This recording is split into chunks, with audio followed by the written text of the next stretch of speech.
a drink? I don't drink. Oh. Now, while you were here at Harvard, were you a member of a club or a team, or did you get involved in any way? Yes, I did. Went out for the junior football team in grade 10. But then they practiced after school when I had to deliver papers. Ah. So I had to give that up. But I got involved in intramural baseball each year. I did finally wind up on the senior football team later on. I spent 1 year on the track team running at varsity for Harvard. I was a cheerleader 1 year, which was a marvelous experience. I really got to know the kids, Yeah. and I guess made sort of a name for yourself in the school. And so you would go to the sporting activities and cheer on the team? Sure. Oh. Football, basketball. Very nice. Now, if you could recall, do you remember what time school started at Harvard? 9 o'clock. And Went from 9 till 12. Mm-hmm. You had from 12 to 1 for lunch, and 1 to 3:30. And it was divided into 1 hour periods. And heaven help you if you were late. The teachers were not very happy with that. Mm-hmm. I can recall one particular occasion when we had gym, we had the swimming period, which put us in the northeast corner of the school, and the German class was in the 3rd floor in the southwest corner of the school. So you had to go up 3 flights and across the whole school to get to that class. But you had to get dried and dressed first. We got there late several times. So Miss Lyle, who was a teacher, good teacher, said she would give us all a detention. At which point, all the boys in the class got up and walked out. whoa. Walked down to the principal's office, Mr. Carlisle, who was an excellent principal. Of course, you've got to keep in mind that at that time, possibly 85% of the school was made up of Jewish kids. So we referred to the principal in the same way we referred to the person who looked after a synagogue. We called him the shamus. And we went in to see the shamus and explained to him what the situation was. Mm-hmm. And he took us all back up to Miss Lyle's room. We didn't hear their chat, but she never complained about it again.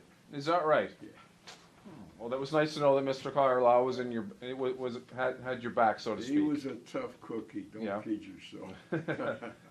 And speaking of teachers, did you have a favorite teacher that you can recall? I had 2 favorite teachers, Mary Campbell, who was a history teacher, and for me, brought it to life. And of course, part of the course she taught was about Western Canada. Mm. And I had been in some of the places that she talked about. The other teacher was Earl Strong, who was an English teacher, who I just loved. He was a good teacher, and I think he saved my bacon on one occasion when I wasn't exactly in the school's good graces. Would you like to elaborate? My wife is here. I'm not sure if she wants to hear this. They had a black book, and one student carried this black book around from class to class, and if the teacher didn't like your behavior, your name went into the black book. Mm. And I guess my name had appeared there on 2 numerous occasions. Okay. The principal must have got a hold of this, because he came into the class one day, took me out and said, "You're out until you come back with your mother." Mm. Well, my mother wasn't too happy, and let me tell you, I got it at home. Mm-hmm. But she came down, and the principal apparently took her around to every one of my teachers.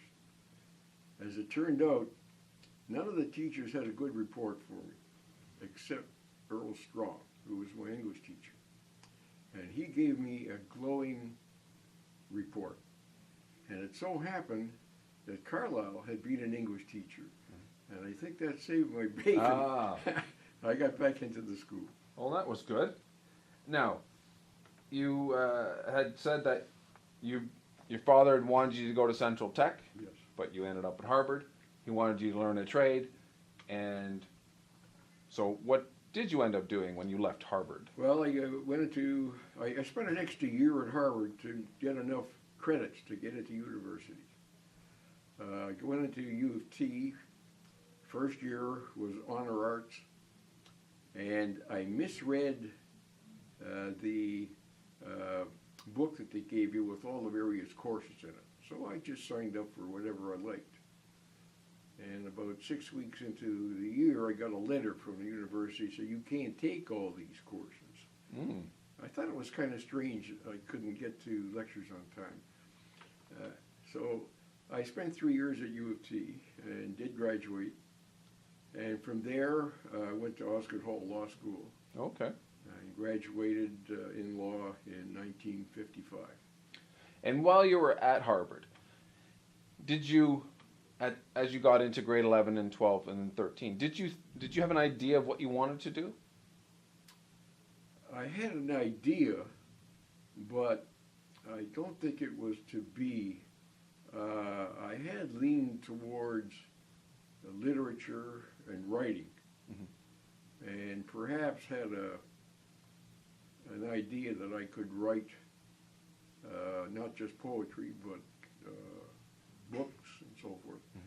But when I got into university, my dad was back from the Army and he'd had a heart attack. So I had talked to my mother about stopping school at that time. I had a paper boy's insurance policy, which I cashed in. And my mother said she'd kill me if I quit school. So I stayed on, but I began to get interested in law. And some of my friends were also headed that way. So I decided, well, I'll go along with it and see how it turns out. And as it turned out, it was the right thing to do.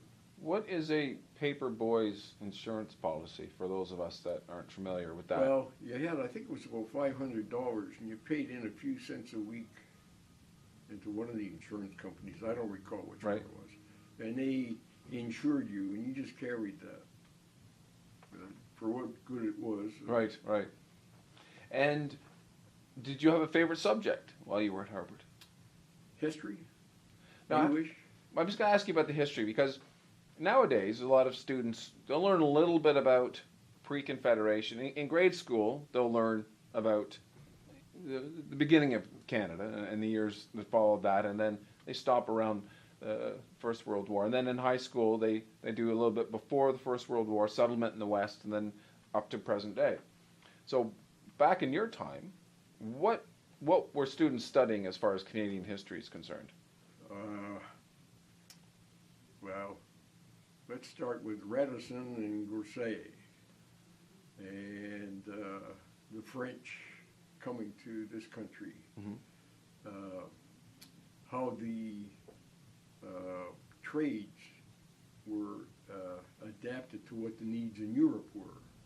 So you had the great trade in beaver for the furs, and the relationship with the native peoples, which was not gone into in great depth, because I really feel that there was not a great deal of knowledge at that point. Nobody had the perspicacity to get into what was going on, especially on the prairies. My dad, at one point, now let me go back one step. My dad's family were sodbusters. Which is? You never heard of a sodbuster? For those of us that don't know. Well, my dad's family came over at the turn of the century, and they were given or purchased half a section of land in Saskatchewan, but there was no building material. So they cut great pieces of sod out of the soil and built houses out of it. And that's where you get the name sodbuster. And my dad related to me that they had at times traded with Indians who lived on the prairies. The dad said they had a few cows which gave more milk than the family could consume. Mm. And they found that indigenous women would come and watch them milk the cows. But there was a language barrier. Mm. Eventually, one of my dad's brothers figured out what they were there for. All they wanted was some milk for their kids. Ah. So there was a trade begun between the families and the people who lived there. Right. The reason I ask that is because a lot of what high school students study now, you lived, right? So, for example, there's a big part of the curriculum are the two world wars. Yes. And you had lived through the Second World War. Yes. And sorry, correct me. What year were you born? No, I was an air cadet. No, sorry. What year were you born in? October 13th, 1928. So we have the same birthday. Well, you're fortunate because not too many people can say that. Yeah.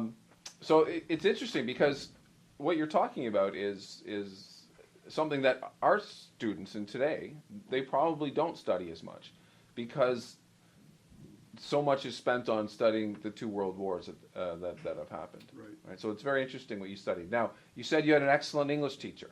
Yes. So when you were in English, what did you study? Well, he would give us poetry. You'll have to excuse me, none of which I can remember today. Right. Well, that's okay. And various books that we had to read, which was right down my alley because I